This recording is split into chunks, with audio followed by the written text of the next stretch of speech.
Good morning electric riders, welcome back to SK electric. ఈరోజు చిన్న news. 3 years back electric వెహికల్స్లో ముందు start అయిన లిథియం అయాన్ సెల్స్ ఇవి. 2 years బ్యాక్ మార్కెట్లోకి వచ్చిన ఎల్ఎఫ్పి సెల్స్ ఇవి.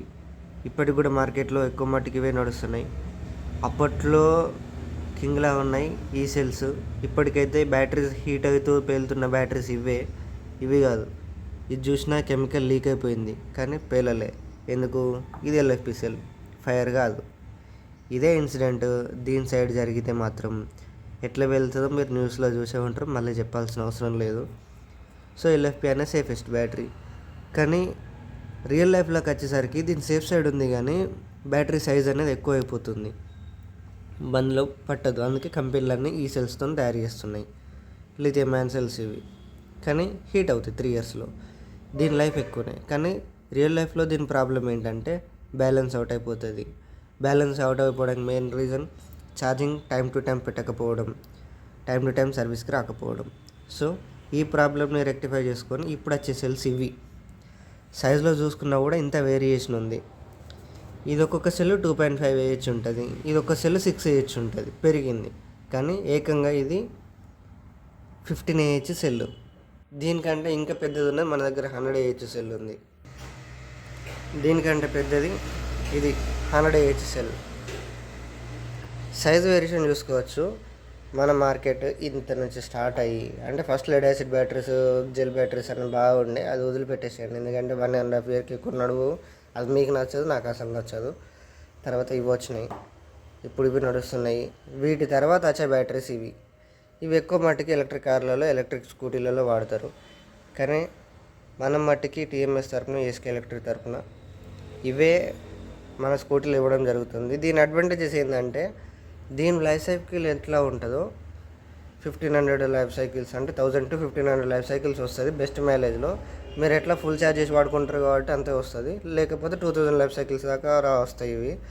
ఇది వచ్చేసరికి 3000 లైఫ్ సైకిల్స్, ఇది కూడా 3000 లైఫ్ సైకిల్స్, ఇది కూడా 3000 లైఫ్ సైకిల్స్. అంటే 3000 to ఇది 6000 లైఫ్ సైకిల్స్ ఉంటుంది.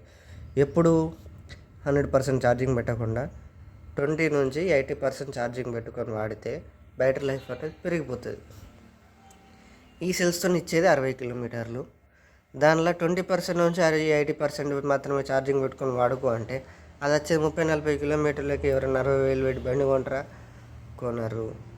ఇది అందుకే లైఫ్ సైకిల్స్ ఎందుకు ఎక్కువ అంటే ఇవి 10% నుంచి ఒక 95% వరకు అట్లా కట్ ఆఫ్ అయ్యేటట్టు దాని బిఎంఎస్లు డిజైన్ చేసి ఇచ్చారు. అది కొంచెం లైఫ్ ఎక్కువ వచ్చింది. కానీ మీరు టైం టైం ఛార్జింగ్ పెట్టక, కంపెనీ వాళ్ళు స్మార్ట్ బిఎంఎస్లు ఇవ్వక, అది బ్యాలెన్సింగ్ కాక అట్లా ఇవి కూడా ఎల్ఎఫ్పి అంటే కొంతమంది కస్టమర్లకి చికాకు వచ్చిన సిచ్యువేషన్స్ ఉన్నాయి. ఇప్పుడు వచ్చేటి ఈ రెండు కలిపితే 30 AH అవుతున్నాయి. వీటితో 30 AH చేయాలి అంటే 5 or 6 చేయాలి ప్యారలల్లో. అప్పుడు ఇట్లా ప్యారలల్లో సెల్స్ ఎక్కువ ఉంటున్నాయి, ఖరాబ్ అయ్యే ఛాన్సెస్ పెరుగుతాయి. దీనికి ఉన్నాయి 2 సెల్లు, పోతే 2 పోతాయి, లేకపోతే 2 మంచిగానే ఉంటాయి. ఇందులో ఉన్న 5 సెల్లలో ఏ సెల్ ఖరాబ్ అయిందో చెప్పలేము మనం. ఇదైతే ఏకంగా 100 AH.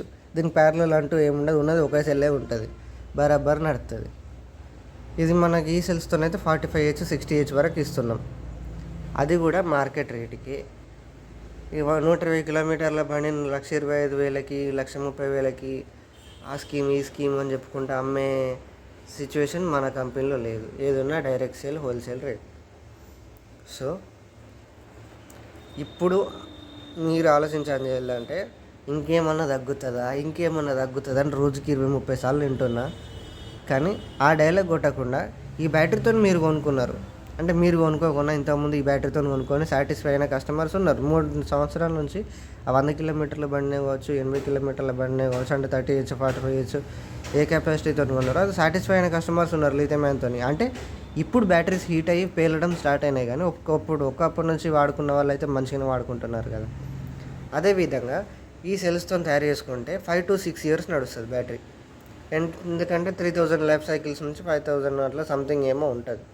ఎప్పుడు ఈ బ్యాటరీ 80% కట్ ఆఫ్ అవుతుంది. మేము దాన్ని ఇచ్చేది అట్లా ఇస్తున్నాం. నార్మల్ బిఎంఎస్ అయితే 90% 95% దాకా ఛార్జ్ అవుతుంది. కెపాసిటీ పెంచేసి 80% దాకానే ఛార్జ్ అయ్యేటట్టు పెడితే అయినా కూడా మీకు మైలేజ్ ఎక్కువనే వస్తుంది కదా. ఇదైతే పక్కా 80% ఛార్జ్ అవుతుంది. అంతకెక్కువ మేము ఛార్జింగ్ చేయనియం, అది మాత్రం నో డౌట్. అయినా కూడా ఇది ఏకంగా 250 నుంచి 300 కిలోమీటర్ల మైలేజ్ ఇచ్చేటట్టు డిజైన్ చేసి పెట్టినాం. 4.8 కిలోవాట్, 6.2 కిలోవాట్, 7.2 కిలోవాట్ బ్యాటరీ. అంటే ఒక్కసారి ఛార్జ్ చేస్తే 7 యూనిట్లు తీసుకుంటుంది. సో ఈ విధంగా ఉన్నాయి మన దగ్గర బ్యాటరీస్. అది కూడా with smart BMS, mobile connectivity ఉంటుంది. మీరు బండి కొని ఎన్ని రోజులు అవుతుంది, ఇంకెన్ని రోజులు నడుస్తుంది, ఎన్నిసార్లు ఛార్జ్ పెట్టారు, దాని లైఫ్ సైకిల్స్ ఎన్ని అయిపోయినాయి, ఇంకెన్నిసార్లు ఛార్జ్ పెట్టుకోవచ్చు అన్నీ మీకు ఫోన్లో చూపిస్తుంది. ఒకవేళ ఛార్జింగ్ అయిపోయింది బై మిస్టేక్లో, లాంగ్ వెళ్ళారు, లేకపోతే లోడ్ ఎక్కువ చేసి తొందరగా బ్యాటరీ డిశ్చార్జ్ అయిపోయింది అయినా కూడా మీ మొబైల్ యాప్లో ఎమర్జెన్సీ మోడ్ అనే ఆప్షన్ ఉంటుంది. ఆ ఎమర్జెన్సీ మోడ్ ఆన్ చేసుకుంటే మళ్ళీ ఒక 10 or 15 kilometres depending upon battery capacity. 30 battery capacity ఉంది. ఎమర్జెన్సీ మోడ్ ఆన్ చేసుకున్నారు ఒక 5 to 6 కిలోమీటర్స్ వెళ్తుంది. 45 బ్యాటరీ ఉంది. ఎమర్జెన్సీ మోడ్ ఆన్ చేసుకుంటే ఒక 15 సంథింగ్ అట్లా కిలోమీటర్స్ వెళ్తుంది. 100 బ్యాటరీ ఉంది. ఇది ఎమర్జెన్సీ మోడ్ ఆన్ చేసుకుంటే ఏకంగా 30 కిలోమీటర్స్ వరకు వెళ్ళగలుగుతుంది. కానీ అది ఎమర్జెన్సీ మోడ్ ఎమర్జెన్సీలో ఆన్ చేయాలి. రోజు ఇష్టం ఉన్నట్టు తిరిగి ఎమర్జెన్సీ మోడ్ రోజు ఆన్ చేసుకుంటే బ్యాటరీస్ ఉబ్బుతాయి. అంటే లైఫ్ తొందర అయిపోతుంది. డీప్ డిశ్చార్జ్ ఎప్పుడు కూడా చేయొద్దు. కంపెనీ వాళ్ళు ఎమర్జెన్సీ కోసమే ఇచ్చారు. బై మిస్టేక్లో ఛార్జింగ్ అయిపోయింది, లేకపోతే బ్యాటరీలో ఏదైనా మాల్ ఫంక్షన్ వచ్చింది, అప్పుడు మాత్రం ఎమర్జెన్సీ మోడ్ ఆన్ చేయాలి. బ్యాలెన్స్ అవుతుంది. కాని సిచ్యువేషన్లో కానీ, ఫుల్ ఛార్జ్ కాని సిచ్యువేషన్లో కానీ అట్లా యూజ్ అవుతుంది. కానీ తక్కువ రేటుకి వస్తున్నాయి నార్మల్ బిఎంఎస్లతోనే. అది ఎమర్జెన్సీ మోడ్ ఎందుకు ఉంటుంది? ఉండదు. మళ్ళీ ఇది మన టెంపరేచర్ సెన్సర్. 2 వస్తాయి టెంపరేచర్ సెన్సర్స్. నార్మల్ బిఎంఎస్కి ఒకటే వస్తుంది. ఆ పని చేస్తుందో చేస్తలేదు దానికి తెలియదు, నాకు తెలియదు, మీకు చెప్పలేను నేను.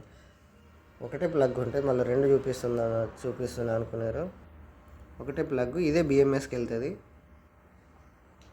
దీని అడ్వాంటేజ్ ఏంది? ఇది పక్కా చూపిస్తుంది బ్యాటరీ టెంపరేచర్ ఎన్ని డిగ్రీ సెల్సియస్లో ఉందని మేము మొబైల్లో చూపిస్తుంది.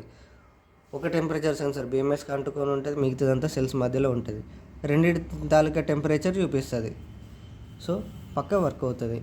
అండ్ దానికి ఫిక్స్డ్ టెంపరేచర్ అనేది కాకుండా మీ అకార్డింగ్ టు మీ ఏరియాకి తగ్గ టెంపరేచర్కి తగ్గట్టు, అంటే మనదంతా ఒకటే ఏరియా కానీ ఇప్పుడు ఫర్ సపోజ్ హిమాలయాస్ ఉంటుంది, రాజస్థాన్ ఎడారి ఉంటుంది, టెంపరేచర్ వేరే వేరే ఉంటుంది. బ్యాటరీ సేఫ్ స్టడీకి తగ్గట్టు ఇంత టెంపరేచర్ వరకే బ్యాటరీ ఛార్జ్ డిశ్చార్జ్ కావాలి అని మనం ప్రోగ్రామింగ్ చేసుకోవచ్చు. దానికి తగ్గట్టే నడుస్తుంది బ్యాటరీ అనేది. సో దానికి తగ్గట్టు ప్రోగ్రామింగ్ చేసిన దానికి తగ్గట్టుగా బ్యాటరీ నడిపించుకోవడం జరుగుతుంది. ఈ కంపెనీ వాళ్ళు నార్మల్ బిఎంఎస్ అంటే వాళ్ళ అన్ని చైనాలోనే తయారవుతాయి కాబట్టి వాళ్ళ టెంపరేచర్కి తగ్గట్టు డిజైన్ చేయించుకున్నదాన్ని తీసుకొచ్చి ఇక్కడ అమ్మితే అక్కడేమో కూల్గా ఉంటుంది, మనం వేడిగా ఉంటుంది. బ్యాటరీ కాస్త వేడైనా కూడా బ్యాటరీ ఆఫ్ అయిపోతుంది. అంటే బ్యాటరీ వేడవుడే తప్పు. అంటే వేడయ్యేటట్టు ఇచ్చిన కంపెనీ తప్పు ఉంటుంది. ఛార్జింగ్ సరిగ్గా పెట్టకుండా బ్యాటరీ లైఫ్ సైకిల్స్తో తొందరగా కొట్టుకున్న కస్టమర్ది తప్పు ఉంటుంది.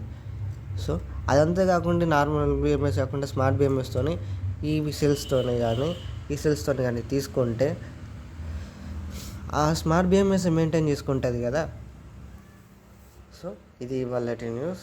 మరి వీడియో లాంగ్ లెంత్ చేసినా కూడా మీకు నచ్చకపోవచ్చు. నెక్స్ట్ వీడియోలో చూస్తే సర్వీస్ కాస్త తగ్గించింది, ఎందుకంటే మనం షోరూమ్ పెట్టిన విషయం మీ అందరికీ తెలిసింది. కానీ షోరూమ్ తాలూకా వీడియో ఇంకా అప్లోడ్ చేయలేదు, చాలా బిజీ అవుతుంది. So see you next video. Until then, go green, go electric.